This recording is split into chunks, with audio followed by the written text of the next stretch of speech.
مولا متقیان علی ابن ابی طالب علیہ الصلوۃ والسلام جب حضرت زہرا سلام اللہ علیہ کو سپرد خاک کر چکے تو میرے مولا نے پیغمبر کی خدمت میں اپنے درد دل کو بیان فرمایا۔ یا رسول اللہ، آپ کو میری جانب سے اور آپ سے جلد ملحق ہونے والی آپ کی بیٹی کی جانب سے سلام ہو۔ یا رسول اللہ، آپ کی برگزیدہ بیٹی کی شہادت سے میرے صبر کا پیمانہ لبریز ہو گیا ہے، میری ہمت و توانائی نے میرا ساتھ چھوڑ دیا ہے،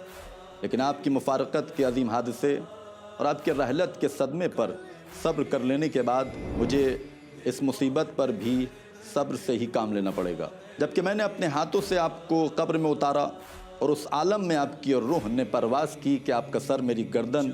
اور میرے سینے کے درمیان رکھا تھا۔ انا للہ و انا الیہ راجعون۔ اب یہ امانت بھی پلٹا لی گئی،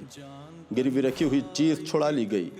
لیکن میرا غم بے پایاں اور میری راتیں بے خواب رہیں گی، یہاں تک کہ خداوند متعال میرے لیے بھی اسی گھر کا انتخاب کرے جس گھر میں آپ مقیم ہیں۔